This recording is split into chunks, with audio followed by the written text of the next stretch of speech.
दोस्तों, मैं हूं विकास कुमार, आपका होस्ट एंड दोस्त। लेकर आ गया हूं आपके लिए करंट अफेयर्स का सेशन, जो कि आपका रहने वाला है आज का मेगा शो।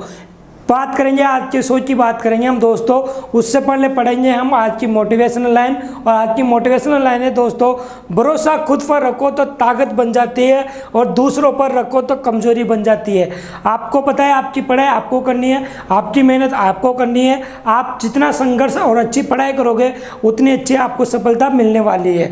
क्योंकि आपको पता है, जितने दिन आपके पास है, आने वाले समय जो चल रहा है अभी वर्तमान का, अब समय की हम बात करते हैं, तो समय के अनुसार आपको चलना है और खुद पर इतना सा विश्वास रखना है कि हाँ, आई एम डू इट, मैं इसे कर सकता हूँ। आई डू इट, मैं इसे कर सकता हूँ, मैं इसके काबिल हूँ। इतना सा भरोसा है। किसी ने आके बोल दिया एक एग्जाम फेल होने के बाद, अरे जा, तेरे से नहीं होगा यार, बस डिमोटिवेट नहीं होना, आत्मविश्वास नहीं खोना। खुद पर इतना विश्वास रख लो कि आज नहीं तो कल मैं इसको करके दिखाऊंगा। और जो पड़ोसी और रिश्तेदार मेरी बेइज्जती करते हैं, उनके सामने मैं दिखा दूंगा कि इसके मैं काबिल था और ये मैंने करके दिखाया है। जैसे कि हम बात करते हैं आपके आने वाले जो दोस्त हैं, जो हमने बताया, कल भी बताया, परसों भी बताया, आज उनकी हम बात करते हैं। तो ये आपके साथी भाई सुनील मीणा, जिनका राजस्थान पुलिस कांस्टेबल में सिलेक्शन हुआ है, इनको बहुत बहुत हार्दिक स्वागत। और आपको पता है, इनका पहला सिलेक्शन, पहला अटेम्प्ट नहीं था, सेकंड अटेम्प्ट था। पिछले अटेम्प्ट में ये पॉइंट से रहे थे, पॉइंट 1 या 2 नंबर से ये रहे थे। इन्होंने हमें बताया स्पेशल कि सर हमारे साथ ये पहला हुआ था और पहले के बाद दूसरा मेरे पास मौका था। इस मौके में मैंने अच्छी खासी मेहनत करके, अच्छी खासी रनिंग करके मैंने ये सफलता हासिल की है। आगे बात करते हैं, कहते भाई सुनील मीणा, जिनको हार्दिक शुभकामनाएं और इनके परिवार को भी हार्दिक शुभकामनाएं। ये है भाई अशोक मीणा, शिवराज मीणा और मनीष बेरवा, इनका भी कोटा सिटी से इनका सिलेक्शन हो गया राजस्थान पुलिस में। इनके अलावा हम बात करते हैं हमारे बड़े भाई, इनका नाम है कॉन्ग्रेचुलेशंस महावीर प्रसाद। ये महावीर प्रसाद एक केशवराय पाटन बूंदी जिलों से बिलोंग करते हैं और इनका सिलेक्शन कोटा ग्रामीण से हुआ है। और इन्होंने कोटा ग्रामीण से 5th रैंक हासिल की है, 5th रैंक हासिल की है। इनका नाम है महावीर प्रसाद और इन्होंने बताया कि ये इंद्रपुरिया केशवराय पाटन बूंदी के निवासी है। राजस्थान पुलिस में कोटा ग्रामीण से इनका सिलेक्शन हुआ है। इन्होंने इसका श्रेय माता पिता और श्री जी क्लासेज के डायरेक्टर राकेश जी सर और सभी अध्यापकों को दिया है और इनको बहुत बहुत बधाई। साथ में इनके सभी साथियों को बधाई और मेरी तरफ से उन सभी साथियों को बधाई जिनका राजस्थान पुलिस में सिलेक्शन हो चुका है। तो हो चुका है रण का आगाज, युग बदलने की तैयारी है ना। आपको चलना है, अपना रास्ता खुद चुनना है और मेहनत के साथ आगे बढ़ते रहना है। चलते हैं, आज का जो ट्यूशन है हमारा पहला, वो ट्यूशन दोस्तों यूपीएससी प्रीलिम्स को लेकर बनाया गया क्वेश्चन है, जो कि थोड़ा सा आपको देश दुनिया के बारे में जानकारी देगा।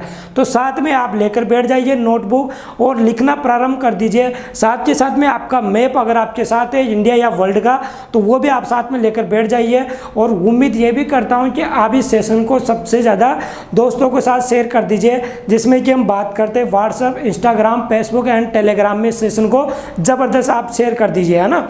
हम चलते हैं ट्यूशन की बात करते हैं। ट्यूशन रहने वाला है आपके लिए इम्पोर्टेंट, और ये इम्पोर्टेंट किस पार्ट में रहने वाला है, तो ये इम्पोर्टेंट रहेगा दोस्तों special UPSC prelims and RS के लिए। ये ट्यूशन आपको आंसर लिखने में बहुत ही ज़्यादा रहने वाला है। हम बात करेंगे इसमें, तो हम बात करते हैं दोस्तों इसकी, एक सेकेंड, हम बात करते हैं इसमें। हाल ही में फ्रांस के राष्ट्रपति इमैनुअल, क्या नाम है फ्रांस के राष्ट्रपति, इमैनुअल मैक्रो, जो इमैनुअल मैक्रो है, ये फ्रांस के राष्ट्रपति है। अभी हाल ही में किस देश में नरसंहार नोट कीजिए, नरसंहार के लिए क्षमा मांगी है। तो दोस्तों अभी हाल में इमैनुअल मैक्रो की हम बात करते हैं, जो फ्रांस के राष्ट्रपति है। इन्होंने हुए जो नरसंहार, उसके बारे में माफ़ी मांगी है। और ये नरसंहार कब हुआ था सर, तो ये नरसंहार हुआ था दोस्तों, साथियों में आपके साथ चर्चा कर रहा हूँ वर्तमान में। तो शायद किसी मेरे साथी की उस टाइम में एज या तो 1 या 2 साल की होगी, या फिर वो जो बच्चे अभी पढ़ रहे हैं वो पैदा भी नहीं होंगे। तो ये क्लास है जब उस टाइम पे ये नरसंहार होता है, जब मैं खुद पैदा नहीं होता, है ना। तो ये बात करते हैं। और ये नरसंहार हुआ था दोस्तों कहाँ पर, तो ये हुआ था रवांडा में। कहाँ हुआ था, रवांडा में। अब आप बोलोगे सर ये रवांडा कहाँ है और इस नरसंहार की आप याद कैसे आई, तो ये नरसंहार हुआ था दोस्तों, कब हुआ था, 1994। कब की बात है ये? 1994। अभी हाल में इमैनुअल मैक्रों रवांडा की यात्रा पे गए हुए थे, और रवांडा की यात्रा पर गए हुए थे तो वहाँ का एक मेमोरियल है, किरगोला एक जिनासाइड मेमोरियल है, जहाँ पर इनको ले जाया गया, वहाँ पर दिखाई गई, और दिखाई क्या गई, इनको खोपड़े दिखाई गई। आगे चलते हैं, इसका आंसर तो हो गया रवांडा के लिए इन्होंने क्या मांगी है? माफ़ी मांगी है। अब चलते हैं इसी के बारे में डिटेल्स में हम चर्चा करते हैं। देखो दोस्तों, ये थे इमैनुअल मैक्रोन, और ये है रवांडा के क्या नाम है इनका? राष्ट्रपति। आगे हम बात करते हैं, इन्होंने अभी हाल ही में Macron ask Rwanda to forgive France over 1994 genocide role, जो नरसंहार हुआ था 1994 का, इनके लिए माफ़ी मांगी है। अब मैं चलता हूँ आपको ले चलता हूँ रवांडा में। रवांडा कौन सा देश है दोस्तों? तो रवांडा है एक अफ्रीका का देश। कहाँ का देश है? अफ्रीका का देश है, ठीक है, अफ्रीका का ये देश है रवांडा। चलते हैं हम यहाँ पर, ये देखिए आप यहाँ पर, आप ध्यान से देखिएगा, आपको विदेशी यात्रा का भ्रमण कराया जा रहा है, और ये देखिए आप रवांडा का पूरा मैप है। रवांडा के ऊपर चलते हैं तो ये है युगांडा, इसके नीचे है बुरुंडी, इधर है तंजानिया, और इधर है कागो। ये सारी चीज़ आपको मैं बता रहा हूँ। एक सेकेंड वर्ल्ड मैप दिखाने की मैं कोशिश करता हूँ, यदि अपने पास है तो। एक सेकेंड रुकेगा, एक सेकेंड, अपने पास वर्ल्ड मैप नहीं है, देखो एक सेकंड, तो मैं बताने की कोशिश करता हूँ आपको। इधर देखिए आप, है ना, ये देखिए, एक सेकंड, ये देखिए आप। अब देखो, हम बात कर रहे हैं, चल रहे हैं कहाँ पर? रवांडा कहाँ पर स्थित है? अफ्रीका महाद्वीप में। कहाँ पर है? अफ्रीका महाद्वीप में रवांडा है। इसके ऊपर बात कर ली युगांडा, नीचे बुरुंडी, इधर तंजानिया, और इधर है कोंगो देश। यहाँ पर है रवांडा, और रवांडा की राजधानी क्या है? तो ये रवांडा की राजधानी है किगाली। क्या राजधानी है दोस्तों रवांडा की? ये है किगाली। अब हुआ क्या था यहाँ पर? एक्चुअली यहाँ पर क्या हुआ था दोस्तों कि रवांडा में क्या था कि रवांडा जो देश है ये अफ्रीका का देश है। यहाँ पर क्या हुआ था कि 1994 की हम बात करते हैं, इसके पहले मैं ले चलता हूँ इसके इतिहास पर कि रवांडा में ये नरसंहार होने का क्या कारण था। तो इधर देखिए आप, है ना, एक सेकेंड, ये बात करते हैं हम रवांडा के इतिहास की, हम चलते हैं बात करते हैं। एक्चुअली यहाँ पर क्या था, बेल्जियम का अधिकार हुआ करता था। बेल्जियम ने रवांडा के ऊपर 1916 में, बेल्जियम ने 1916 में रवांडा पर क्या कर लिया था? शासन स्टार्ट कर दिया था। शासन स्टार्ट कब किया था बेल्जियम ने? जो बेल्जियम में इसकी राजधानी, जो बेल्जियम राजधानी क्या है? ब्रुसेल्स। इसने क्या कर लिया था? 1916 में रवांडा पर अधिकार जमा लिया था, इसको कब्जा में ले लिया था। तो बेल्जियम ने अधिकार लेकर यहाँ पे क्या किया? 1933 में यहाँ के जो नागरिक थे, यहाँ पे नागरिक रहते थे दोस्तों, तो यहाँ का जो मेन समुदाय की बात करते हैं तो मेन समुदाय था रवांडा में, मेन समुदाय था, एक तो था तुत्सी समुदाय। क्या नाम था? एक तो तुत्सी समुदाय, और एक था दोस्तों हुतू समुदाय, एक था हुतू समुदाय। दो समुदाय थे। हुतू समुदाय की बात करते हैं तो 85% की जनसंख्या थी, और तुत्सी समुदाय की बात करते हैं तो लगभग 15% इसकी जनसंख्या थी। तो हुतू समुदाय और तुत्सी समुदाय दोनों आपको ध्यान में रखना है, दोनों के बारे में पूरी डिटेल चलने वाली है। हुतू समुदाय की हम बात करते हैं तो यहाँ पर जनसंख्या कितनी थी? 85%। तुत्सी समुदाय की कितनी थी? 15%। वर्तमान में रवांडा की जनसंख्या बात करते हैं तो 1,26 लाख यहाँ की, 1,26 लाख यहाँ की जनसंख्या है। बात करते हैं 1994 में, तो 1994 में अगर हम बात करते हैं रवांडा की तो कितनी जनसंख्या होगी? लगभग 1 करोड़ के आसपास होगी। तो 1994 में रवांडा की जनसंख्या के बारे में बताऊं तो कितनी होगी? लगभग 1 करोड़ होगी। और 1 करोड़ में अगर 85% की हम बात करते हैं तो 85% मतलब कितने हो गए? 85 लाख, ठीक है। और इसकी बात करते हैं तो 15 लाख ये जनसंख्या हो गई इनके समुदाय की। मतलब हुतू समुदाय जो था उसकी जनसंख्या 85 लाख थी, और जो तुत्सी समुदाय था उनकी जनसंख्या 15 लाख थी। बात चल रही है रवांडा की। कब की बात चल रही है? 1994 की। इतिहास चल रहा है 1916 से, ठीक है। अब 1916 से बेल्जियम ने अधिकार जमा लिया रवांडा पे। इसके बाद क्या हुआ कि 1916 में इन्होंने बेल्जियम ने अधिकार जमा लिया, तो 1933 में इन्होंने क्या किया, बेल्जियम वालों ने फूट डालो राजनीति वाला एक दौरा अपनाया, और इसमें क्या बोला कि जो हुतू समुदाय जिनकी जनसंख्या ज़्यादा है और तुत्सी समुदाय जिनकी जनसंख्या कम है, इनमें क्या कर दिया, इनका परमानेंट इनके समुदाय के नाम पर आईडी कार्ड बना दिया। परमानेंट इनके समुदाय के नाम पर इनका आईडी कार्ड बना दिया। जो आईडी कार्ड बनाया इसमें इनकी फ़ोटो लगा दी और इसमें लिख दिया भैया तू तो हुतू समुदाय से है और तू एक तुत्सी समुदाय से है। मतलब इनको समुदाय के आधार पर इनका बंटवारा कर दिया गया परमानेंट आइडेंटिटी कार्ड बनाकर। ये कर दिया बेल्जियम ने। अब क्या हुआ कि हुतू जो समुदाय था, हुतू जो समुदाय था वो तुत्सी समुदाय जो था यहाँ का, ये 15% जनसंख्या वाले, इनका थोड़ा सा क्या है, जिनका भारी मामला था, मतलब इनका थोड़ा सा लेवल ज़्यादा था, ये थोड़ा भारी थे और इन पे ये शासन करते थे। 15% वाले 85% वाले पे शासन करते थे। और इन तुत्सी समुदाय वालों ने क्या किया, बेल्जियम के साथ दोस्ती वगैरह करके इनके साथ समझौते कर कर खुद को सत्ता में ले आए। कौन ले आए? तुत्सी 15% समुदाय वाले। किन पे भारी पड़ गए? तो ये भारी पड़ गए दोस्तों 85% वालों में। कब की बात है? ये बात है 1959 की। ये कब की बात है? 1959 की।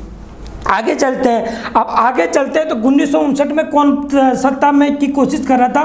तुत्सी। तो 1961 में तुत्सी जो समुदाय है ये आ गया दोस्तों सत्ता में। कौन आ गया? तुत्सी समुदाय सत्ता में आ गया। हुतू जो 85% थे वो सत्ता पे नहीं आए, कौन आ गए? तुत्सी आ गए। अब तुत्सी समुदाय जो सत्ता में आ गया तो इसके आगे चलते हैं, एक सेकंड इसमें बात करते हैं हम। तो ये तुत्सी समुदाय जो सत्ता में आ गया, आगे चलकर 1961 में सत्ता में आ गया। और रवांडा का जो 1962 में, कब? 1962 में। 1962 में रवांडा क्या हो गया? एक आज़ाद देश बन गया, मतलब फ्रीडम कंट्री बन गया। बेल्जियम को निकाल दिया बाहर, रवांडा ने अपने हाथ में अपना शासन ले लिया जो कि तुत्सी समुदाय के हाथ में चला गया और 85% पर यह भारी पड़ गया। अब आगे चलते हैं आगे चलते हैं तो इन्होंने क्या किया, जो तुत्सी समुदाय बना था इसके बाद में यहाँ का जो प्रेसिडेंट है वो प्रेसिडेंट बन गया तुत्सी समुदाय का आदमी। आगे चल के क्या होता है इसमें कि जो हुतू समुदाय के लोग हैं, हुतू समुदाय के लोग इसमें क्या करने लग जाते हैं, इसमें दबाव बनाने लग जाते हैं और ये तुत्सी समुदायों को क्या करते हैं, ये तुत्सी समुदायों को निकाल देते हैं बाहर। और जो ऊपर देश बताया मैंने, कौन सा देश बताया आपको? युगांडा। और युगांडा में चले जाते हैं भाग कर। कहाँ चले जाते हैं? युगांडा में भाग के चले जाते हैं हुतू समुदाय के दबाव बनने के कारण तुत्सी समुदाय। ठीक है, यहाँ तक समझ में आया होगा? समझ में आ रहा है तो ध्यान से सुनते जाइए, है ना। आगे हम बात करते हैं इसमें। तो ये क्या होते हैं, युगांडा चले जाते हैं तुत्सी समुदाय वाले। अब तुत्सी समुदाय वाले युगांडा चले गए तो यहाँ पे इन लोगों ने क्या किया, अपनी एक सेना तैयार की। वहाँ चले गए, वहाँ जाकर अपनी एक सेना तैयार की कि हम क्या करेंगे, हुतू समुदाय पर आक्रमण करेंगे। इन्होंने सोचा तुत्सी समुदाय वालों ने, और एक सेना तैयार की। तो उस सेना का नाम था फ्रंट इनवोडेक रवांडा पुलिस, जो सिविल वार इन्होंने बना दी है। देखिए आप, इन्होंने बना दी। अब ये क्या करते हैं कि यहाँ पर एक घटना हो जाती है। और घटना क्या हो जाती है दोस्तों, तो एक सेकंड में इसको वापस लूँगा, आपको घटना के बारे में बताता हूँ। तो यहाँ की घटना ये होती है कि यहाँ के जो राष्ट्रपति थे वर्तमान में हुतू समुदाय के जो राष्ट्रपति थे, वो राष्ट्रपति का विमान क्रैश हो जाते हैं और विमान क्रैश कर देते हैं। कौन से? तुत्सी समुदाय वाले इन पर आंदोलन करने लग जाते हैं 1990 से। और 1990 से छुटपुट इनकी लड़ाइयाँ चलने लग जाती है।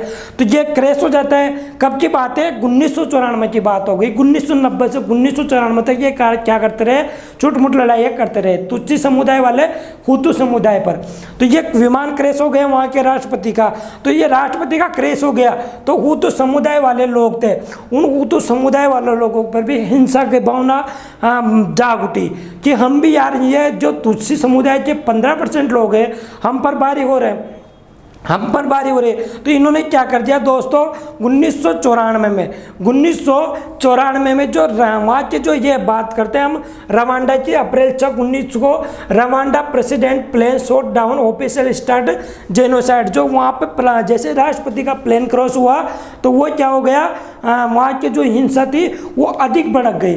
और अधिक भड़कने के कारण क्या हो गया कि जो वहाँ के समुदाय के लोग थे हुतू समुदाय के, वो हुतू समुदाय के लोगों ने तुत्सी समुदाय के लोगों को मारना स्टार्ट कर दिया। और वो मारना स्टार्ट कर दिया तो दोस्तों उन लोगों ने किन लोगों ने, हुतू समुदाय के लोगों ने करीब 100 दिन में 6 अप्रैल 1994 की बात है, ये 6 अप्रैल 1994 की बात है, इन्होंने 100 दिनों में लगभग 8 लाख, कितने, लगभग 8 लाख लोगों को मार गिराया। लगभग 8 लाख लोगों को इन्होंने मार गिराया। किन्होंने, हुतू समुदाय के लोगों ने तुत्सी लोगों को। क्यों मार के गिराया, सारे इतिहास में आपके सामने लेकर आया हूँ। इन्होंने 8 लाख लोगों को मार दिया।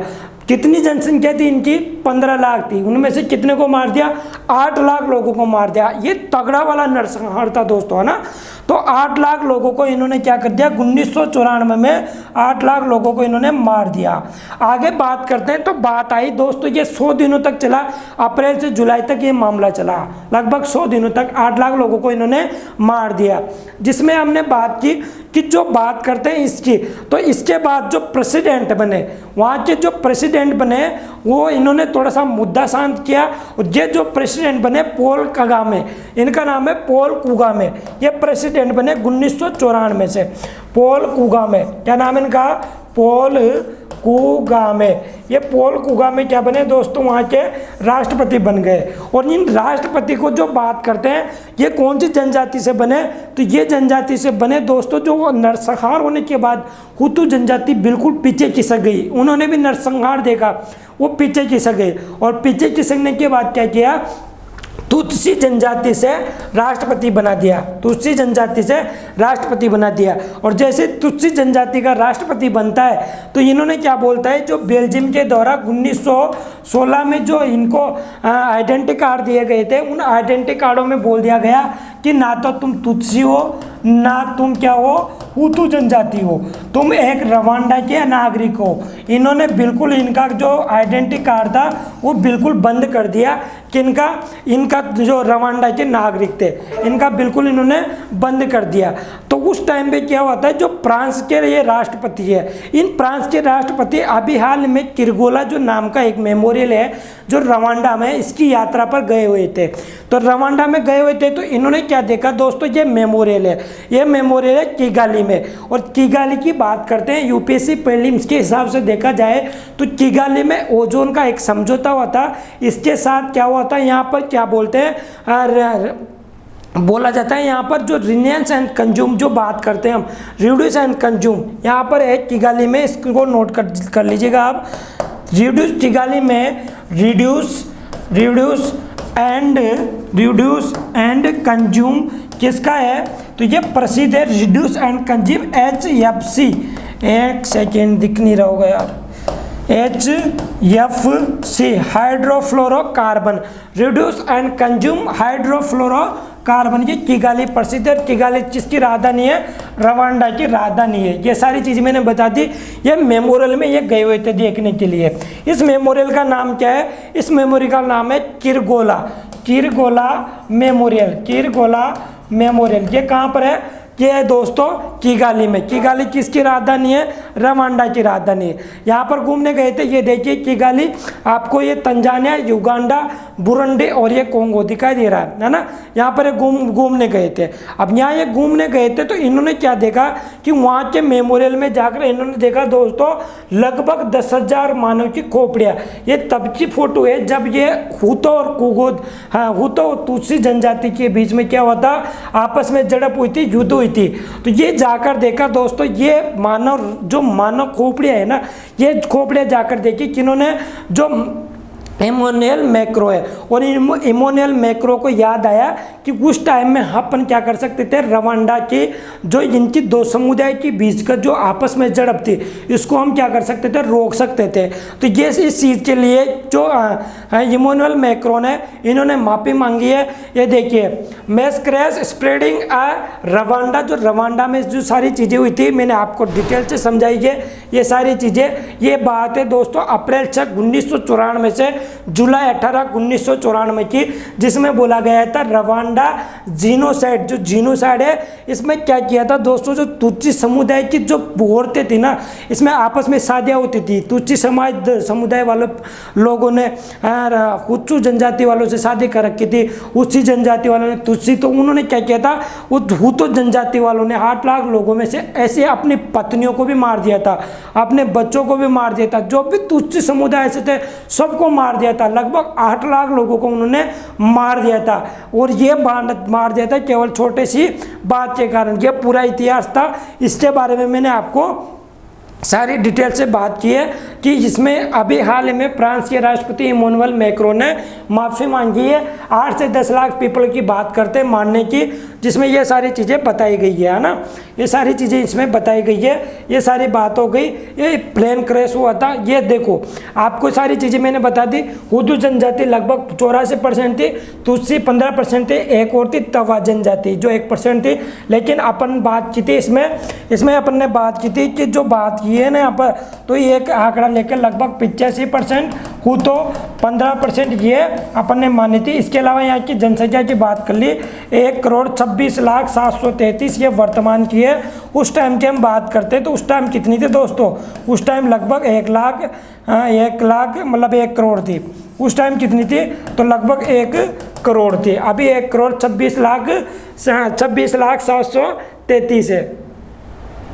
एक सेकेंड, 61,733 ये है। ये सारी चीज़ें मैंने बता दी आपको, एक डिटेल्स में सारी चर्चा कर ली है। और आगे चलते ये देखियो भैया, ये देखियो है ना, ये सारी चीज़ें आपको समझा दी मैंने। 100 दिनों का ये नरसंहार था जिसमें लगभग 8 लोग मारे गए थे।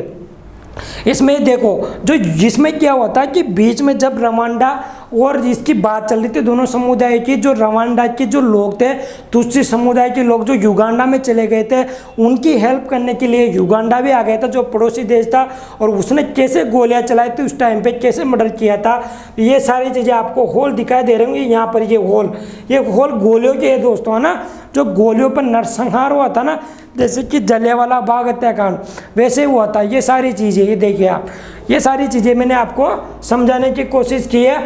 ये 2 सेना है, ये युगांडा की सेना थी जिसने कि इसको बचाया था। आगे चलते ये क्वेश्चन था बहुत ही ज़्यादा इंपॉर्टेंट, आपको एक लेख मिल सकता है, यूपीएससी प्रीलिम्स में भी पूछा जा सकता है, साथ ही आपके एनटीपीसी मेंस में भी पूछा जा सकता है, आरएस प्रीलिम्स में भी ये क्वेश्चन पूछा जा सकता है।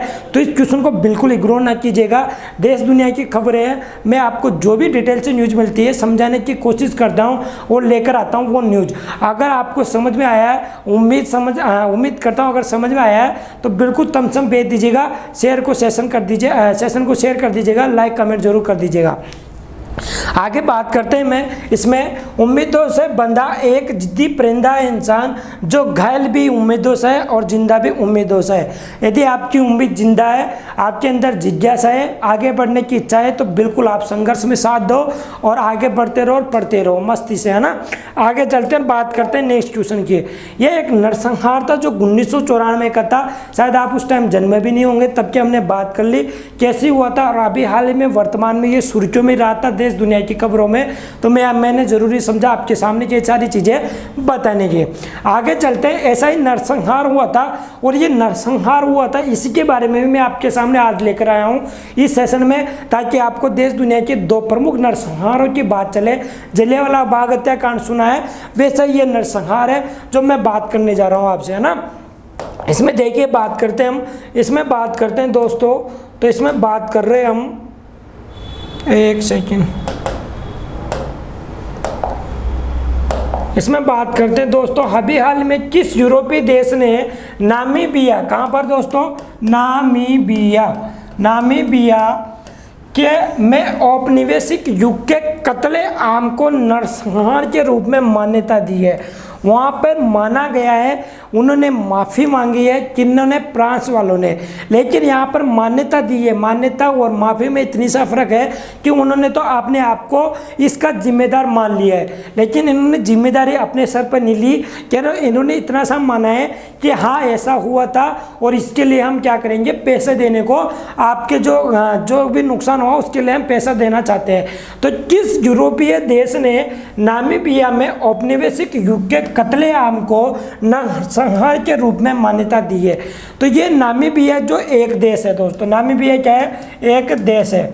जिस देश में भी क्या होता, नरसंहार होता, किसके द्वारा किया गया था? तो ये किया गया था दोस्तों जर्मनी के द्वारा। किसके द्वारा?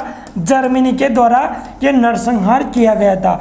और अभी हाल में जर्मनी के विदेश मंत्री ने ये बोला गया है कि लगभग 108 साल पहले ये नरसंहार हुआ था।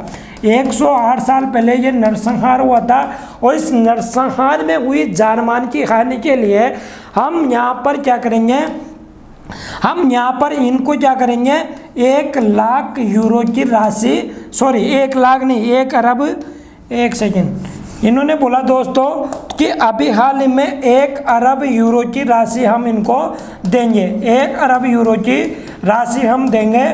इनकी जो 108 साल पहले नरसंहार हुआ था जर्मनी के द्वारा, उसमें जनहानि के जो रूप में इनकी क्षति हुई है नामीबिया देश में, तो उस क्षति के लिए हम 108 वर्षों का जो है उसके लिए 1 अरब यूरो की धनराशि देते हैं कि आप जनमान की क्षति को पूरा करो। और ये बात बोली है जर्मनी के विदेश मंत्री ने, अभी हाल ही में चर्चा में रहा है।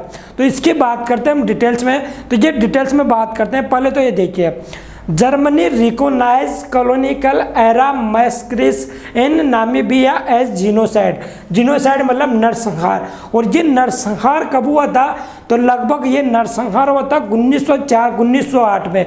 जोड़ लो कितना होता है, लगभग जोड़ लो 1904 से 1908 की ये बात है। तब ये नरसंहार हुआ था। कहाँ पर हुआ था? नामीबिया देश में ये किया गया था। नामीबिया देश में ये किया गया था। किसके द्वारा ये किया गया था दोस्तों? जर्मनी के द्वारा। अब चलते हैं मुद्दा क्या था, मुद्दा क्या था इसके बारे में हम चलते हैं और करते हैं इसमें डिटेल से चर्चा। तो नामीबिया में लगभग 1 अरब यूरो की मदद की सहायता देने की भी बात बोल दी है, जो कि 108 साल पुरानी घटना है। अब नामीबिया की हम बात करते हैं तो ये सारी चीज़ें बोली गई है। आगे चलते हैं, इसमें करते हैं बात नामीबिया की।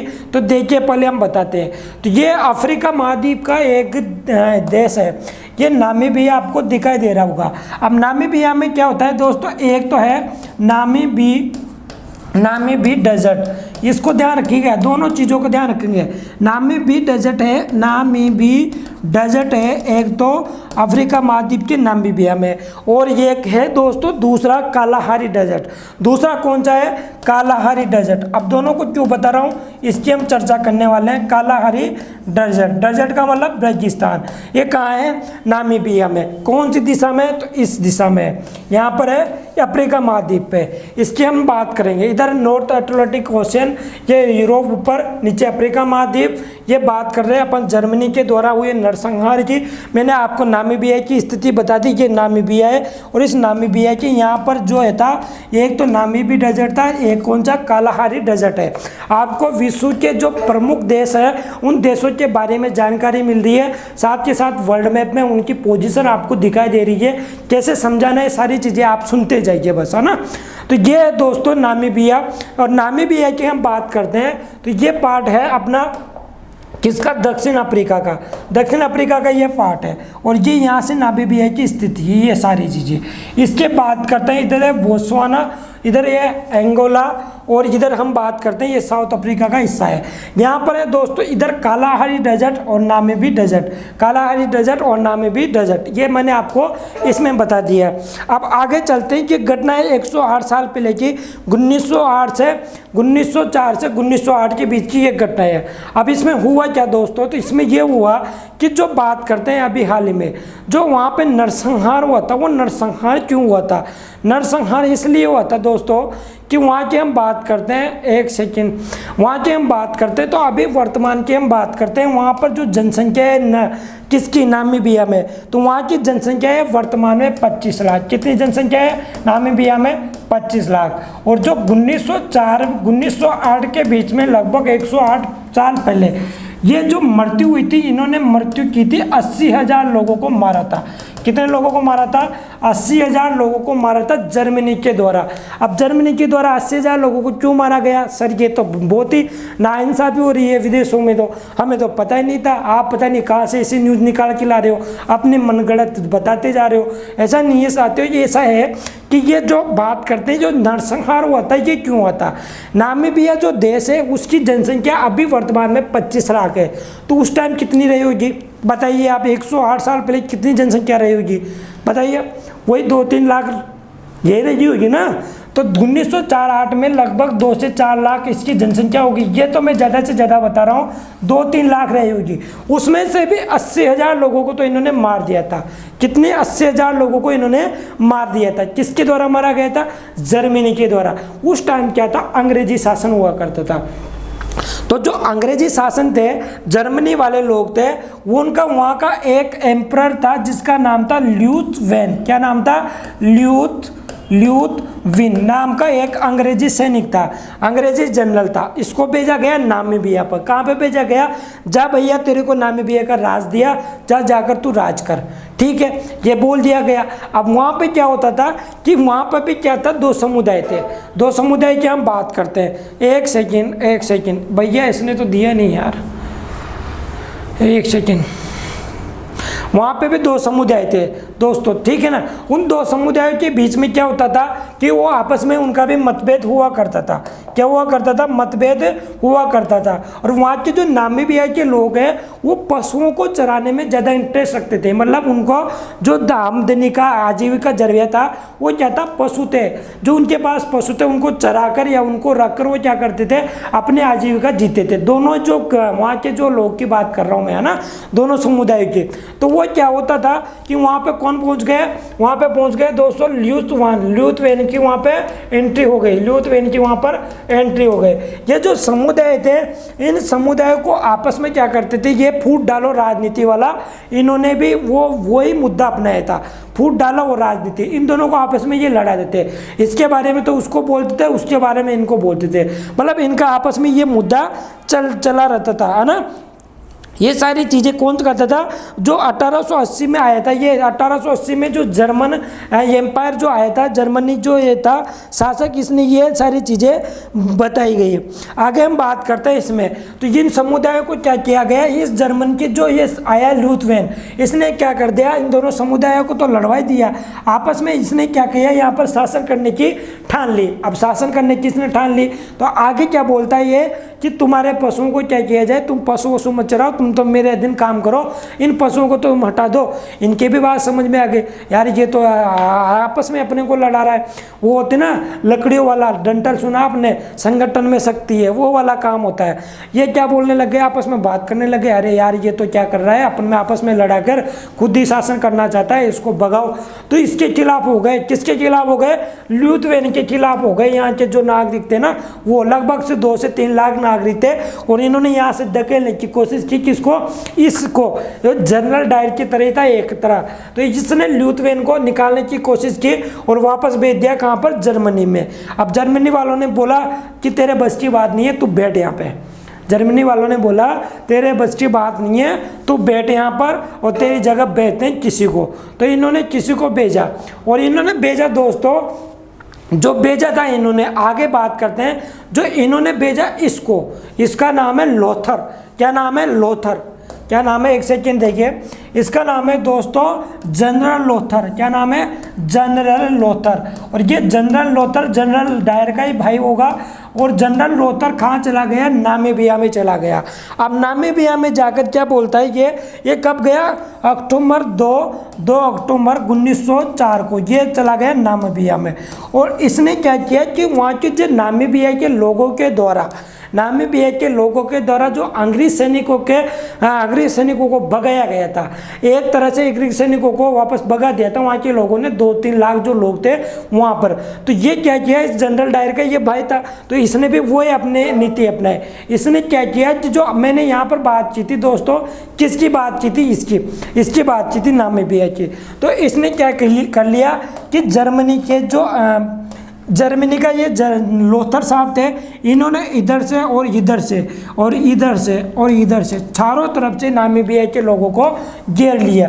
इन नामीबिया के लोगों को घेर लिया और इधर जो था, इधर जो कौन सा था, इधर जो पार्ट था वो डेजर्ट पार्ट था। और डेजर्ट पार्ट कौन सा था, एक था नामीबी और दूसरा कौन सा था दोस्तों, वो था कालाहारी। इस कालाहारी और नामीबी डेजर्ट की तरफ तो इन्होंने खुला रास्ता छोड़ा और इधर से सेनाओं के द्वारा इसमें घुसता चला गया। मतलब जैसे ये गोलियां चलाता रहा, नामीबिया के लोग इधर भागते रहे, जैसे ये गोलियां चलाता रहा, नामीबिया के लोग इधर भागते रहे।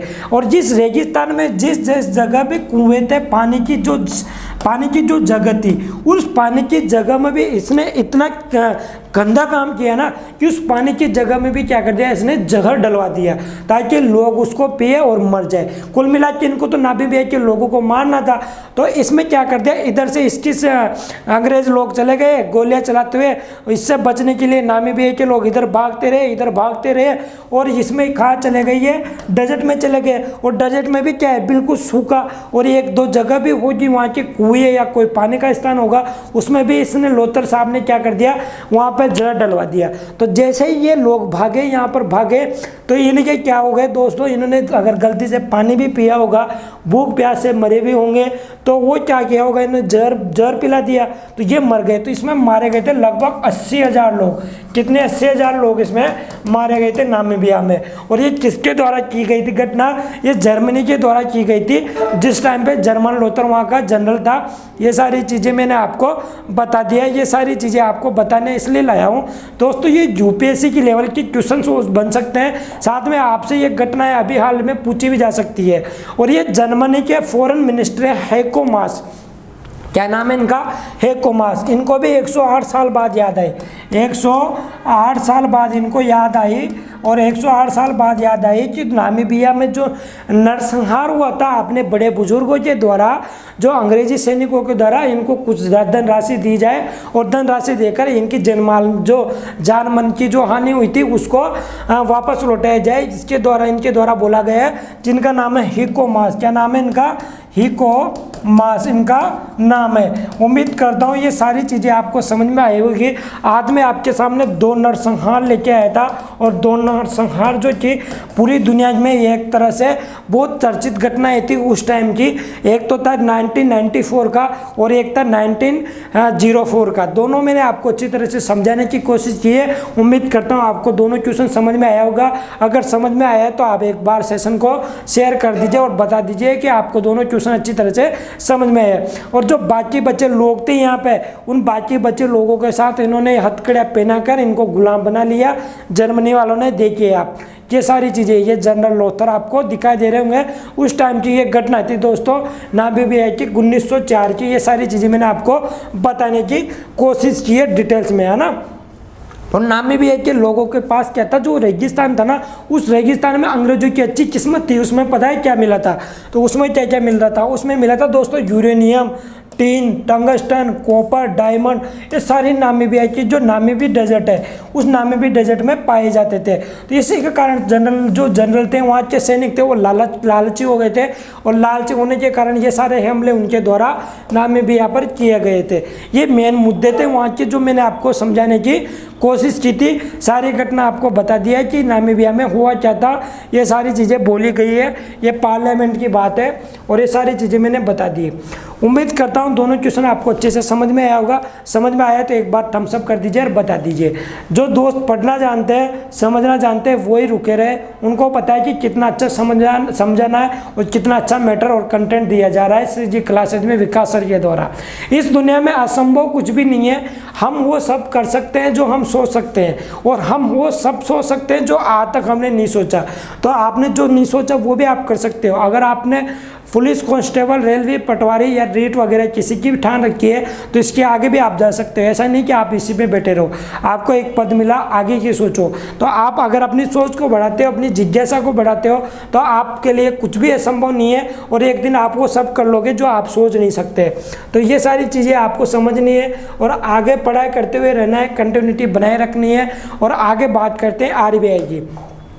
आरबीआई की हम बात करते हैं दोस्तों, अभी हाल ही में जारी आरबीआई की रिपोर्ट के अनुसार, आरबीआई की आपको पता है रिजर्व बैंक ऑफ इंडिया 1 अप्रैल 1935 को इसकी स्थापना हुई थी। 1 अप्रैल 1935 की इसकी स्थापना हुई थी। 1934 का एक्ट जो आपको पता होगा, हेडक्वार्टर मुंबई में है और शक्तिकांत दास इसके क्या है, गवर्नर है। शक्तिकांत दास इसके गवर्नर है। ये सारी चीज़ें मैंने आपको बता रखी है, फिर भी आप देख लीजिए।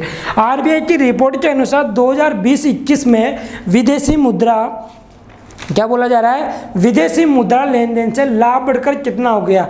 अब इन्होंने क्या बोला है, अभी हाल में शक्तिकांत दास जी का बयान आया और शक्तिकांत दास जी ने बोला है कि अभी हाल में आरबीआई को 2020-21 में विदेशी मुद्रा से लेन देन में लाभ अभी हाल में हो गया है और लाभ इन्होंने बोला है कि 50,629 करोड़ हो गया। कितना हो गया दोस्तों, 50,629 करोड़ इन्होंने लाभ बताया आरबीआई वालों ने। और आरबीआई वालों ने बोला है कि विदेशी मुद्रा से अभी हाल ही में 50,629 करोड़ रुपए का हमें क्या हुआ है, लाभ हुआ है। चलते हैं हम बात करते हैं इसके।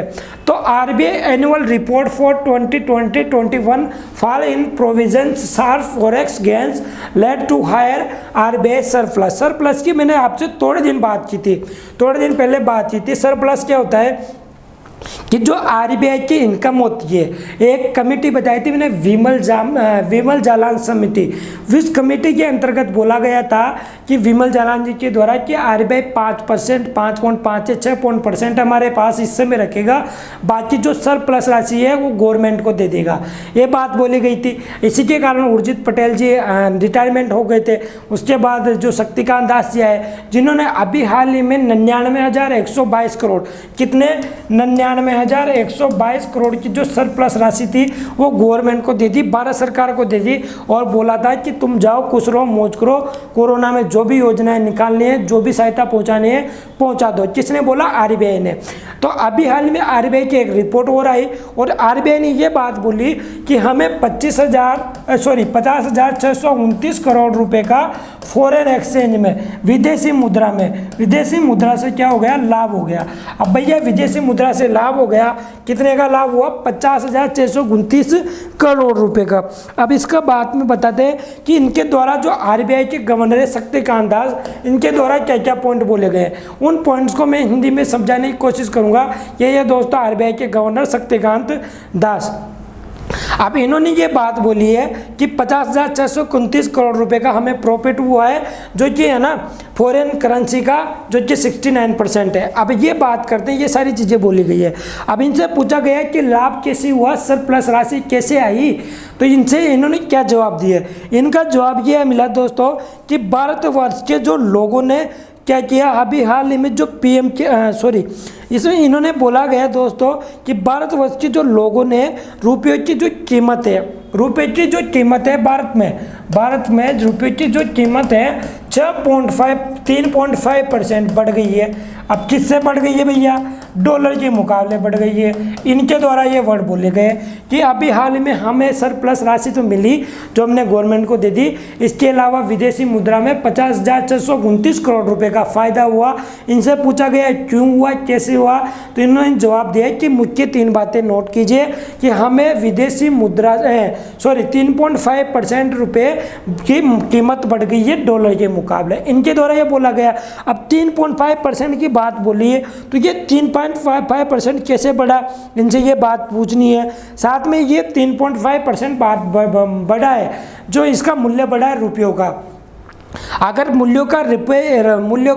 रुपये का मूल्य बढ़ता है तो इसमें क्या होता है, एक थोड़ी सी बात ऐसी होती है कि एक्सपोर्ट की जो बात करते हैं ना इकोनॉमिक क्षेत्र में, वो एक्सपोर्ट जो घट जाता है, एक्सपोर्ट एकदम से घट जाता है, मतलब निर्यात बिल्कुल घट जाता है। इकोनॉमिक्स के क्षेत्र में रुपये की कीमत डॉलर में के मुकाबले थोड़ा कम होना मतलब थोड़ा सा असंभवता होती है, मतलब बिल्कुल गलत बात होती है।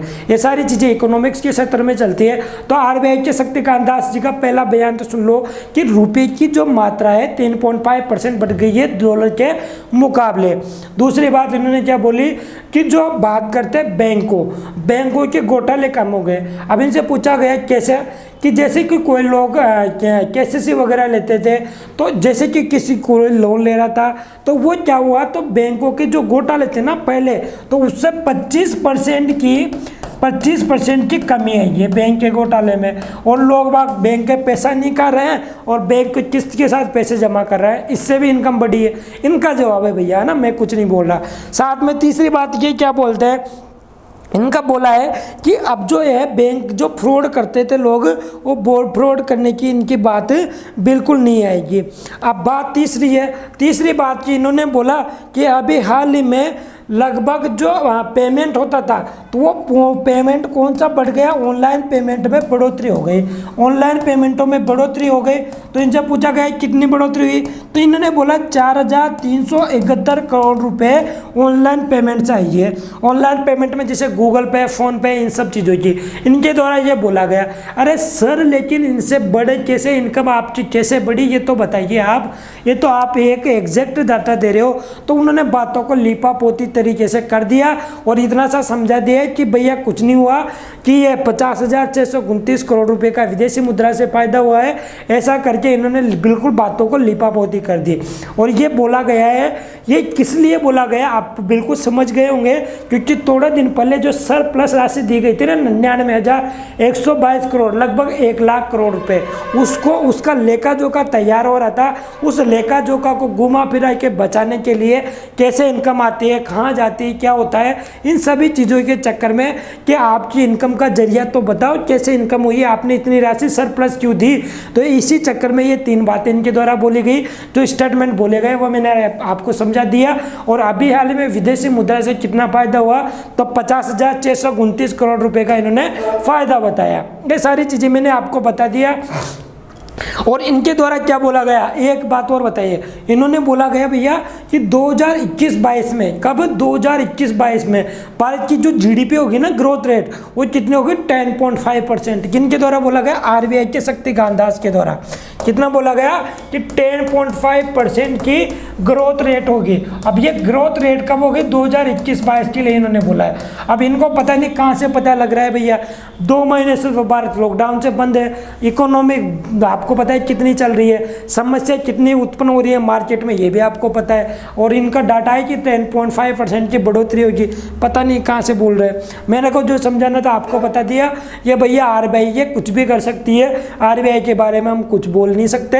ये सारी चीज़ें एनुअल रिपोर्ट के माध्यम से बोली गई है, जो मैंने आपको हिंदी में समझाने की कोशिश की है। यहाँ पर इंग्लिश में लिखी हुई है, अगर आपको आता है तो वीडियो को पॉज करना, पीडीएफ ले लेना और आप पढ़ लेना, आराम से नोट कर लेना। ये सारी चीज़ें इनके द्वारा ये बोली गई है, सरप्लस राशि वगैरह जो भी इनके द्वारा बोली गई है, ये नोट की कीमत बताई गई है इसमें। ये पूरी रिपोर्ट है, मैं आपके लिए लेकर आया हूँ। विदेशी मुद्रा लेन देन से लाभ 2020-21 में 29,993 करोड़ रुपए से बढ़कर 50,629 करोड़ रुपए का हो गया है। ये सारी चीज़ें इनके द्वारा बोली गई है। आगे चलते हैं, बात करते हैं नेक्स्ट क्वेश्चन की। नेक्स्ट क्वेश्चन है दोस्तों, हाल ही में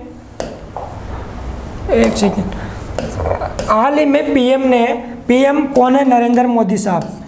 पीएम नरेंद्र मोदी ने किस फंड के तहत कोविड से माता पिता को खोने के वाले बच्चों के लिए 10 लाख रुपए का फंड, मुफ्त शिक्षा, अन्य लाभों की घोषणा की है। कितने का, 10 लाख रुपए का तो फंड देंगे और मुफ्त शिक्षा देंगे, और मुफ्त शिक्षा के बाद अन्य लाभ भी इनको देंगे। किनको, जो अनाथ बच्चे हो गए, कोविड-19 के कारण बच्चे मर गए। तो ये किसके तहत दिया गया है, तो ये दिया गया है दोस्तों पीएम केयर फंड्स के तहत।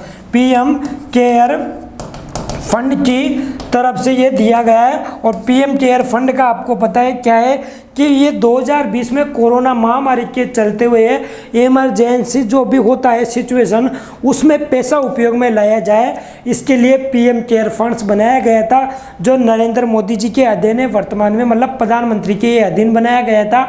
और ये जो पीएम केयर फंड्स है, इसमें भारतवर्ष के लोगों ने खूब आगे बढ़ बढ़कर दान किया है। इसका बिल्कुल भी पता नहीं है लेखा जोखा तो कि इसमें कितनी की इनकम हुई है, कितनी एक्स्ट्रा गया है, कहाँ कहाँ पर इन्वेस्ट किया गया है, ये सारी चीज़ें किसी को नहीं पता।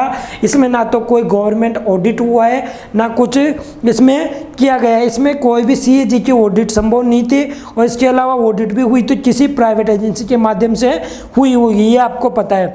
अब पीएम केयर फंड्स के माध्यम से कितना धन कहाँ से आया, कितनी जानकारी, ये 2020 में कोरोना के टाइम पे ये खोला गया था मोदी जी के नेतृत्व में। और सारी बात करते हैं तो इसमें क्या किया जाएगा, जो बच्चे हैं उन बच्चों को 18 साल तक की मुफ्त शिक्षा दी जाएगी। मतलब इसमें 10 लाख रुपए दिया जाएगा, मुफ्त शिक्षा दी जाएगी 18 साल तक। 18 साल तक मुफ्त शिक्षा, 10 लाख रुपए का इसमें साथ में इन्होंने पीएम केयर फंड के माध्यम से ये पैसा इनको दिया जाएगा। एक तरफ से अनाथ बच्चों के लिए ये बनाया गया है। जो ये घोषणा किसके द्वारा की गई है, पीएम केयर फंड्स में मोदी जी के द्वारा की गई है। और इन्होंने एक आंकड़े दिए दोस्तों। अब आंकड़ों की मैं बात करता हूँ, मैं बिना आंकड़ों की बिल्कुल बात नहीं करूँगा, है ना, बिल्कुल बात नहीं करूँगा। तो इन्होंने अभी हाल में गवर्नमेंट, वो जो इंडिया की गवर्नमेंट है, केंद्र सरकार ने, अब इन्होंने ये बोला है कि इस पीएम केयर फंड के अंदर लगभग पूरे भारत की बात कर रहा हूँ, इनका डाटा है। इन्होंने डाटा की बात करते हैं तो इन्होंने क्या बोला है, पीएम अनाउंस, देखिए, PM announced free education for Covid orphans, मतलब अनाथ बच्चे, pension for employees next to kin, ये सारी चीज़ें इनके द्वारा बोली गई है। अब इसमें क्या बोला गया है कि कितने लोग शामिल हैं, तो इन्होंने कहा है 577 चिल्ड्रन, पूरे भारत में इनको 577 बच्चे मिले हैं जो अनाथ हुए हैं कोविड-19 के दौरान। यह मोदी जी की रिपोर्ट है। अब 577 बच्चों की इन्होंने बात की है। अगर आप बात एक चीज़ में बताता हूँ आपको, अगर दैनिक भास्कर आप पढ़ते हो राजस्थान का, तो उस दैनिक भास्कर ने लगभग 470 बच्चों की तो इंक्वायरी कर ली है जो राजस्थान में अनाथ हुई है। राजस्थान में हम बात करते हैं तो राजस्थान में 470 बच्चों का तो आंकड़ा दैनिक भास्कर के पास है कि राजस्थान से 470 बच्चे अनाथ हो चुके हैं। और ये भाई साहब बोल रहे हैं कि पूरे भारत में 577 ही हुए हैं। अब 470 577 का देख लो क्या है रोल, ये देख लो आप, तो 107 के लगभग ये सारी चीज़ें बैठ रही है। क्या पूरे जो बात करते हैं 28 राज्य और 8 यूनियन टेरिटरीज की, तो उनमें केवल 107, 28 में से एक निकल गया, 27 राज्यों में केवल 107 ही बच्चे अनाथ हुए। ये इनकी रिपोर्ट है। और पता है इन्होंने क्या बोला गया है, स्मृति ईरानी जी ने, स्मृति ईरानी जी ने बोला गया है, ये नरेंद्र मोदी जी का ट्वीट देख लिया आप, इन्होंने ये सारी चीज़ें बताई हुई है कि पीएम केयर फंड के द्वारा जो अनाथ हुए बच्चे हैं उनको ये सारी सुविधा उपलब्ध कराई जाएगी। ये स्मृति ईरानी ने क्या बोला है कि अगर आप लोगों को, किन लोगों को, भारतवर्ष के आप जैसे लोगों को, अगर अनाथ हुए बच्चों की लिस्ट मिलती है, अनाथ हुए बच्चे आपको मिलते हैं, तो आप चाइल्ड लाइन 1098 में कॉल करके बताइए और डाटा उपलब्ध कराइए। इनके द्वारा ये बोला गया है। ये बात है दोस्तों, पीएम केयर फंड में ये सारी चीज़ें बोली गई है कोविड-19 के द्वारा अनाथ हुए बच्चों को। और ये Smriti Irani ji minister of women and child development government of India की मंत्री है। आपको पता है अभी हाल ही में जो इनके द्वारा 9 देशों में 10 ओपीडी खोले हुए थे, वो सारी चीज़ें आपको मैंने पढ़ा दी गई है। ये सारी चीज़ें आप नोट कर लेना। आगे चलते हैं, इसमें बात करते हैं नेक्स्ट क्वेश्चन की। नेक्स्ट क्वेश्चन से पहले इसको देख लीजिए आप। अपनी असफलताओं को खुद पर हावी मत होने दो, बल्कि असफलताओं को ही अपनी सफलता की सीढ़ी के रूप में इस्तेमाल करो। अपने असफलताओं को खुद पर हावी मत होने दो। एक एग्ज़ाम में आप रुक जाते हो तो इसका मतलब नहीं कि आने वाले अगले एग्जाम आप क्लियर नहीं कर पाओगे। जुनून उतना ही बना रहना चाहिए। आप 1 नंबर से फेल हो या 10 नंबर से, कोई मायने नहीं रखता। अगर आप फेल हो गए हो तो ठीक है, आप फेल हो, लेकिन इसका मतलब नहीं कि आप हार मान लो और हार मान के आप बैठ जाओ। तो अपने आप की जो तैयारी है उसको बनाए रखना है, अपनी असफलताओं से नहीं डरना है। और जो आगे बढ़ने की गुजारिश मैं करता हूँ आपसे, डेली मोटिवेशन के साथ आगे बढ़ते रहिए। और असफलता जिस मुद्दे से हुई है, जिस कमी के कारण हुई है, उस कमी को अपने अंदर लाइए और उस कमी को जाने और बताइए, खुद को बताइए कि मैं कर सकता हूँ, मेरे में अंदर ये कमी थी, इस कारण मैं इसको क्लियर नहीं कर पाया था। ये सारी चीज़ें मैंने आपको बता दी। और असफलता, ये सफलता की पहली सीढ़ी होती है, ये आपको भी पता है। आगे चलते हैं, बात करते हैं नेक्स्ट क्वेश्चन की। नेक्स्ट क्वेश्चन है दोस्तों हमारा आज का, नेक्स्ट क्वेश्चन है कौन सा संगठन यूरोप में स्टेड फास्ट डिफेंडर 21 बार 21 बार गेम सैन्य अभ्यास का आयोजन कर रहा है? तो स्टेड फास्ट डिफेंडर 21 बार, इसका सैन्य अभ्यास कौन कर रहा है? तो ये कर रहा है दोस्तों नाटो। कौन कर रहा है? तो ये कर रहा है दोस्तों NATO, North Atlantic Treaty Organization. कौन कर रहा है? नाटो कर रहा है। कौन कर रहा है? NATO, North Atlantic Treaty Organization, इसकी फुल फॉर्म है नाटो की। अब ये क्यों कर रहा है? तो ये रशिया को घेरने के लिए कर रहा है। किसको घेरने के लिए? रशिया को घेरने के लिए कर रहा है। जो कि अपने बात करते हैं, इसने क्या हुआ कि इसमें नाटो में 23 देश शामिल है।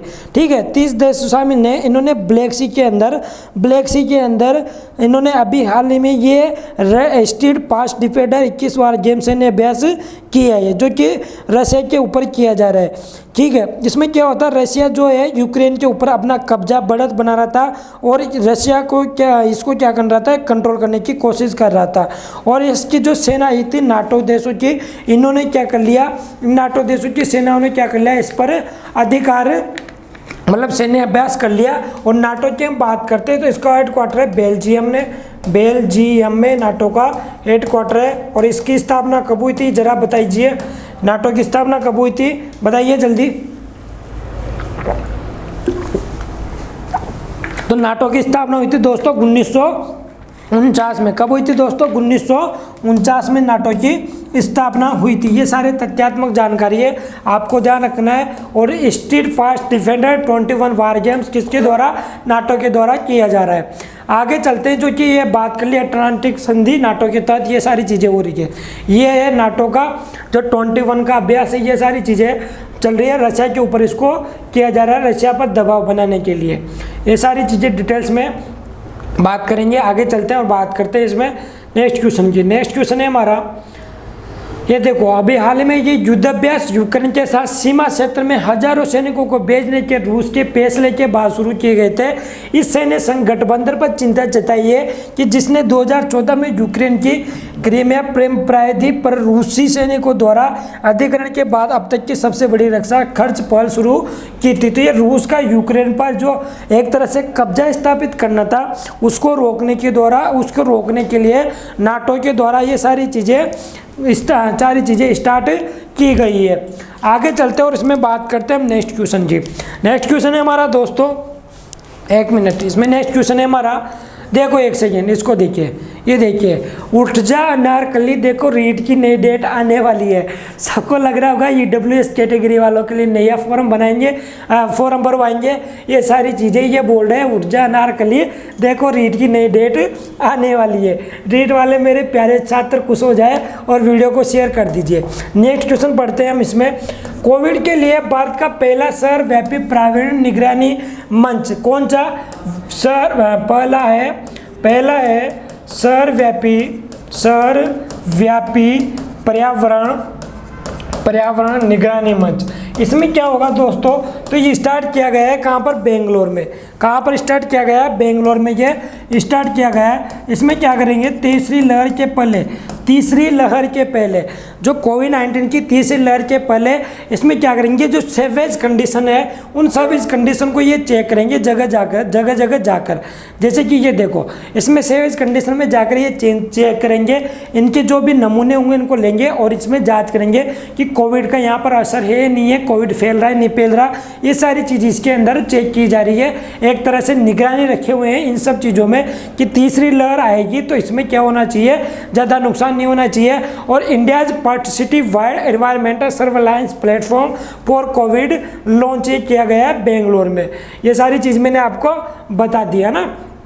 ये सारी चीज़ें आपको बता दी। ये अर्बन डेवलपमेंट के चीफ है राकेश सिंह, ये राकेश सिंह है, इनके द्वारा ये बोला गया है कि कोविड-19 में जो सीवेज जो कंडीशन है इसमें ज़्यादा दिक्कत ना हो। ये सारी चीज़ें मैडम भी है कि ये डॉक्टर एंजिला चौधरी जो हेल्थ लीडर है कोविड-19 में जो बात कर रही है, इन्होंने भी ये सारी चीज़ें बोली है। बेंगलोर के जो सीवेज जो है वो अब नदी नालों की बात करें, उन नदी नालों में जाकर कोविड के सैंपल लिए जा रहे हैं, उनकी साफ सफाई की जाएगी। कोविड-19 का इसमें असर कितना होने वाला है, इन सभी चीज़ों के लिए ये घोषित की गई है पर्सिसिटी इन्वायरमेंटल के तहत। हम बात करते हैं इसमें, देखो कर्नाटक सरकार बेंगलोर में एक शहर व्यापी सीवेज निगरानी प्रणाली शुरू कर रही है जो अधिकारियों को प्रारंभिक को ट्रैक करने में मदद करेगी। यहाँ तक कि जो स्पॉन्सर व्यक्तियों के बीच भी इस प्रयास में United States agency for international development for Skoll foundation COVID action collab द्वारा समर्पित है। ये सारी चीज़ें मैंने आपको समझाने की कोशिश की है, बस आपको ध्यान रखना है ये सारी चीज़ कि इसमें क्या होता है। आगे चलते हो नेक्स्ट क्वेश्चन की हम करते हैं बात। नेक्स्ट क्वेश्चन है दोस्तों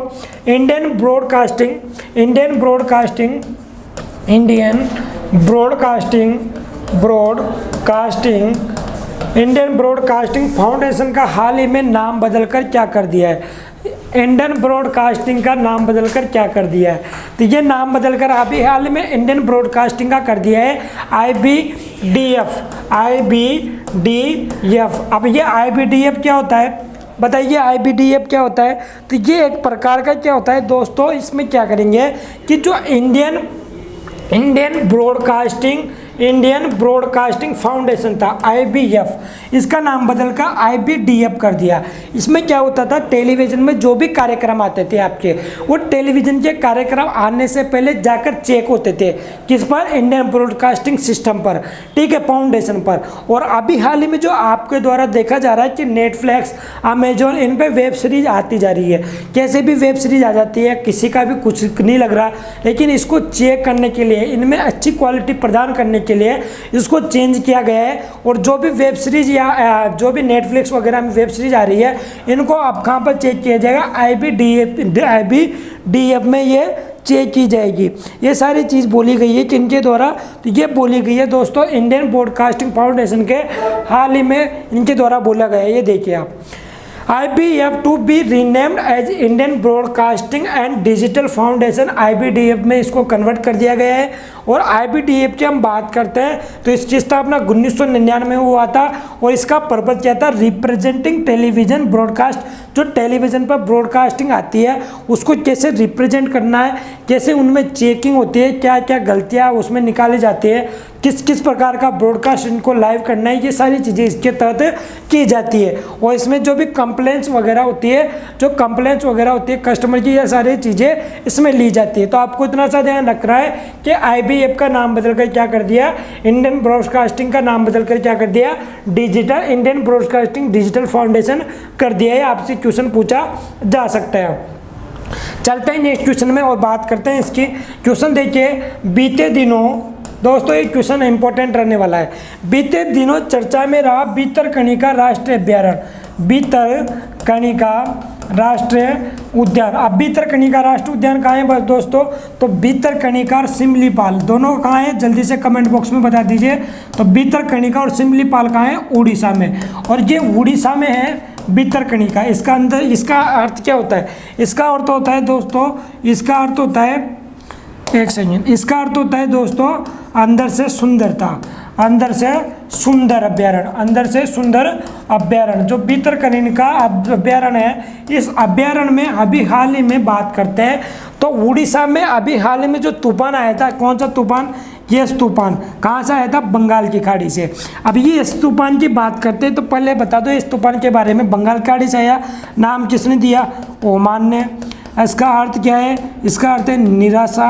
और बंगाल की खाड़ी से खासियत किसके तटों पर आया, तो उड़ीसा, पश्चिम बंगाल, इनके तटों पर कौन सा तूफान आया, भितरकनिका जो नेशनल पार्क है, इसमें ये जो तूफान आया था, इस तूफान के कारण दोस्तों क्या हुआ कि वहाँ का जो भितरकनिका राष्ट्रीय उद्यान है उसके वहाँ पर पाए जाते हैं मैंग्रोव वन। क्या पाए जाते हैं, मैंग्रोव वन। मैंग्रोव वन यहाँ पर पाए जाते हैं। साथ में यहाँ पर जो मगरमच्छ भी पाए जाते हैं, मगरमच्छ भी यहाँ पर पाए जाते हैं। और जो भितरकणिका जो बात करते हैं, इसमें खारे पानी के जो मगरमच्छ और मैंग्रोव वन पाए जाते हैं, मैंग्रोव वन जो इनको क्या हुई है, बारिश आती हुई है। किसके कारण? एस तूफान के कारण। इसी हाल ही में, ये अभी हाल ही में चर्चा में रहा। कौन सा? भितरकणिका राष्ट्रीय उद्यान, जो कि कहाँ का है? उड़ीसा का है। आगे चलते हैं और इसमें देखो बात करते हैं। तो ये देखिए आप, ये भितरकणिका नेशनल पार्क है उड़ीसा का। ये आपको दिखाई दे रहे होंगे, ये वृक्ष है मैंग्रोव वन के, है ना। और जिधर आपको दिखाई दे रहे होंगे, ये कौन सा है? खारे पानी का मगरमच्छ, खारे पानी का ये मगरमच्छ है। और ये दिखाई दे रहे हैं आपको कौन सा? Mangrove one. इनको बारिश क्षति पहुंची है ये तूफान के कारण, जिसके कारण ये अभी हाल ही में चर्चा में रहा है। ये देखिए दोस्तों, उड़ीसा, और उड़ीसा की ये बात करते हैं तो ये रहा उड़ीसा, यहाँ पर है दोस्तों उड़ीसा। और ये उड़ीसा की जो बात करते हैं, इस उड़ीसा में यस तूफान आया था। और यस तूफान किधर से आया था? बंगाल की खाड़ी से, जिसमें ये कि भितरकणिका को नुकसान पहुंचा है।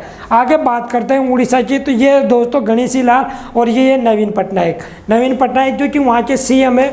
वहाँ के सीएम कौन है? तो ये सीएम है नवीन पटनायक, नवीन पटनायक वहाँ के सीएम है। और बात करते हैं ये गणेशी लाल जो वहाँ के गवर्नर है, गणेशी लाल वहाँ के गवर्नर मतलब राज्यपाल है। ये दोनों आपको पता होगा। आगे चलते हैं बात करते हैं उड़ीसा की। तो देखिए आप, अगर बात करते हैं इसमें, देखो ये क्वेश्चन है आपको इंपॉर्टेंट है, जल्दी से कमेंट बॉक्स में जवाब दे दो इनका, कमेंट बॉक्स में जवाब दो। चक्रवात ताउते, ताउते का नामकरण किस देश द्वारा किया गया? तो ताउते का नामकरण किसके द्वारा किया गया था? म्यांमार के द्वारा। किसके द्वारा? म्यांमार के द्वारा। और इसमें इसका मतलब क्या था? तो जो गेस्को नाम की, गेस्को नाम की एक छिपकली है, और गेस्को नाम की जो छिपकली है, ये गेस्को नाम की छिपकली क्या करती थी? बहुत ज़्यादा बोलने वाली छिपकली है दोस्तों, बहुत ज़्यादा बोलने वाली ये छिपकली है। चक्रवात निसर्ग का नामकरण किसके द्वारा किया गया था? तो ये किया गया था बांग्लादेश के द्वारा। 2020 में ये निसर्ग तूफान आया था। चक्रवात अम्फान, कमेंट बॉक्स में छाप दो, जिसके द्वारा? थाईलैंड के द्वारा इसका नामकरण किया गया था। तीनों का आपको ध्यान रखना है। ये इसका किसके द्वारा? ओमान के द्वारा। दूसरी बात के निसर्ग का बांग्लादेश के द्वारा, और जो इसका ताउते का म्यांमार के द्वारा, और अम्फान थाईलैंड के द्वारा नामकरण किया गया है। ये सारी चीज़ें मैंने आपको बता दी। आगे चलते हैं, इसी में बात करते हैं। तो अब बात करते हैं नेक्स्ट क्वेश्चन की। अभी हाल ही में विश्व दूध दिवस मनाया गया। और विश्व दूध दिवस कब मनाया जाता है? तो ये मनाया जाता है दोस्तों 1 जून को। कब मनाया जाता है? तो 1 जून को विश्व दूध दिवस मनाया जाता है। उद्देश्य क्या है कि जो लोग हैं, दूध उत्पादन करने वाले लोग हैं, इनको प्रोत्साहन मिले, दूध उत्पादन जो क्षेत्र है इनको बढ़ावा मिले, और उन बढ़ावा के साथ दूध की जो मात्रा है, दूध उत्पादन की जो मात्रा है, दुग्ध उत्पादन में स्थिरता है, स्थिरता आए, साथ में यहाँ के लोगों को प्रोत्साहन मिले, साथ में दूध उत्पादन वालों के क्षेत्रों में बढ़ोतरी हो। ये सारी चीज़ों के लिए ये उद्देश्य है जो कि 1 जून को मनाया जाता है। और दूध उत्पादन की हम बात करते हैं तो ये किसके द्वारा मनाया जाता है? FAO के द्वारा मनाया जाता है। विश्व जो दूध उत्पादन जो दुग्ध दिवस है, FAO के द्वारा, फूड एग्रीकल्चर ऑर्गेनाइजेशन के द्वारा मनाया जाता है। 1945 में इसकी स्थापना हुई थी। कब हुई थी दोस्तों? 1945 में इसकी स्थापना हुई थी। फूड एंड एग्रीकल्चर ऑर्गेनाइजेशन की हम बात कर रहे हैं, इसकी स्थापना 1945 में हुई थी। 2020 में इसको 75 वर्ष कंप्लीट हो गए थे, तो इसके नाम पर 75 वर्ष कंप्लीट हो गए थे। तो इसमें क्या किया गया था? 75 रुपये का सिक्का जारी किया गया था। 75 रुपये का सिक्का जारी किया गया था वो FAO के। और आपको ये बताना है कि विश्व खाद्य पुरस्कार किसको दिया गया था? 2021 का विश्व खाद्य पुरस्कार किसे दिया गया था? 2021 का, ये आपको बताना है। आगे चलते हैं, बात करते हैं इंडिया की। तो इंडिया में इसकी क्रांति के जनक माने जाते हैं वर्गीज कुरियन। किनको माना जाता है? वर्गीज कुरियन, जो कि श्वेत क्रांति के, वर्गीज कुरियन जो श्वेत क्रांति के जनक माने जाते हैं, श्वेत क्रांति के जनक माने जाते हैं। और श्वेत क्रांति किससे संबंधित है? दूध से संबंधित है। इसको जो और भी क्या बोला जाता है? तो इसे बोला जाता है ऑपरेशन फ्लड। क्या बोला जाता है दोस्तों? तो इन्हें बोला जाता है ऑपरेशन फ्लड, इसको बोला जाता है। तो ये सारी चीज़ें मैंने आपको दूध क्रांति से संबंधित बता दी। आगे चलते हैं, इसमें करते हैं और भी क्वेश्चनों की बात। तो और भी क्वेश्चन है इसमें दोस्तों। तो ये वर्ल्ड मिल्क डे जो 1 जून 2021 को मनाया गया है, ये सारी चीज़ें मैंने आपको बता दी। आगे बात करते हैं, ये देखिए, white revolution in India was started by the Verghese Kurien in 1970। ये सारी चीज़ें मैंने आपको बता दी। वर्ल्ड मिल्क डे मनाया जाता है जून 1 को, और FAO के द्वारा ये मनाया जाता है, Food and Agriculture Organization of the United Nations. आइए बात करते हैं 1 जून की। तो ये 1 जून को कौन सा दिवस मनाया जाता है? तो विश्व दूध दिवस और माता पिता का वैश्विक दिवस, ग्लोबल डे ऑफ पेरेंट्स। इसके साथ विश्व रीप जागरूकता दिवस भी कब मनाते हैं? 1 जून को मनाया जाता है। ये 1 जून की बात हो गई। 2 जून को मनाया जाता है दोस्तों तेलंगाना गठन दिवस। 2 जून को क्या मनाया जाता है? तेलंगाना गठन दिवस। 3 जून को विश्व साइकिल दिवस, वर्ल्ड बाइसिकल डे 3 जून को मनाया जाता है। 4 जून को आक्रमण के शिकार हुए मासूम बच्चों का अंतर्राष्ट्रीय दिवस, international day of innocent children victims of aggression, ये मनाया जाता है 4 जून को। 5 जून को आपको पता ही है विश्व पर्यावरण दिवस। 5 जून 1972 याद है आपको? 5 जून 1972 याद है, विश्व पर्यावरण दिवस मनाया जाता है। विश्व खाद्य सुरक्षा दिवस जून 7 को मनाया जाता है। 7 जून को विश्व खाद्य सुरक्षा दिवस मनाया जाता है। विश्व मस्तिष्क एंड ट्यूमर दिवस कब मनाया जाता है? 8 जून को यह मनाया जाता है। विश्व ट्यूमर दिवस, ये बात कर ली। विश्व पर्यावरण दिवस कब मनाया जाता है बताइए? 5 जून को। 5 जून को। विश्व समुद्र दिवस मना लिया 8 जून को। विश्व मरुस्थलीकरण रोकथाम दिवस कब मनाया जाता है? 17 जून को। विश्व मरुस्थलीकरण रोकथाम दिवस 17 जून को। अंतर्राष्ट्रीय योगा दिवस 21 जून को। 21 जून को। विश्व एस्टेरॉयड मतलब क्षुद्र ग्रह, याद है आपको? क्षुद्र ग्रह पढ़ाया था मैंने। और क्षुद्र ग्रह अभी हाल ही में कौन सा? बेनु क्षुद्र ग्रह, याद है आपको? मंगल जो बेनु क्षुद्र ग्रह नासा के द्वारा वापस उसकी लौट रहा है, वो कहाँ पे गया था? ये चंद्रमा पर गया था, है ना? ये सारी चीज़ें आपको पता है। तो ये विश्व बेनु एस्टेरॉयड पे गया था, नासा का जो मिशन था। विश्व एस्टेरॉयड दिवस 30 जून को। अंतर्राष्ट्रीय योगा 21 जून को। विश्व मरुस्थलीकरण रोकथाम दिवस 17 जून को। विश्व समुद्र दिवस कब? 18 जून को। और विश्व पर्यावरण दिवस कब है? 5 जून को। ये सारे नोट है दोस्तों, इसमें से कोई ना कोई क्वेश्चन आपसे बन सकता है, तो इनको नोट कर लीजिएगा। उम्मीद करता हूँ आपको सेशन पसंद आ रहा होगा। सेशन पसंद आ रहा है तो जल्दी से जल्दी इसको शेयर करते जाओ। और पढ़ाई में मस्त है, मज़ा आ रहा है तो एक बार बता दीजिए कि हाँ पढ़ाई में मज़ा आ रहा है।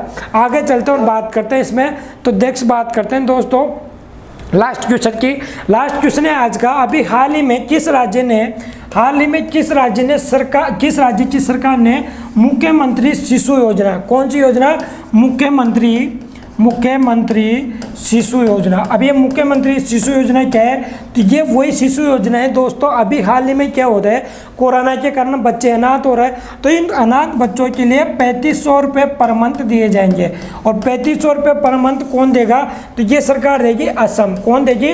असम सरकार के द्वारा मुख्यमंत्री शिशु योजना का प्रारंभ किया गया है, जिसमें अनाथ हुए बच्चों को 3500 रुपये पर मंथ दिया जाएगा। ये सारी चीज़ें बोली गई है असम सरकार के द्वारा।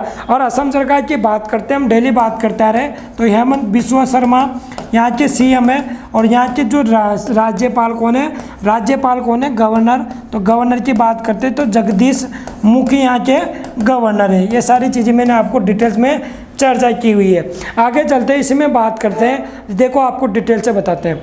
ये देखिए आप देखिए एक सेकेंड, इसमें देखिए दोस्तों, तो ये रहा असम की बात करते हैं तो इसकी सिक्किम से सीमा, मेघालय से सीमा, मिजोरम से सीमा, त्रिपुरा से सीमा, मणिपुर से सीमा लगी हुई है, नागालैंड और अरुणाचल प्रदेश।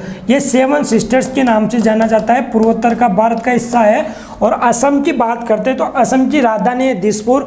और ये असम का जो पूरा मैप है, इसमें आपको मैंने बता दिया अरुणाचल प्रदेश, भूटान, मेघालय, ये सारी चीज़ें, मणिपुर, नागालैंड और इधर से अरुणाचल प्रदेश, ये सारी चीज़ें मैंने आपको डिटेल से बता दी। आपको उम्मीद करता हूँ समझ में आया होगा।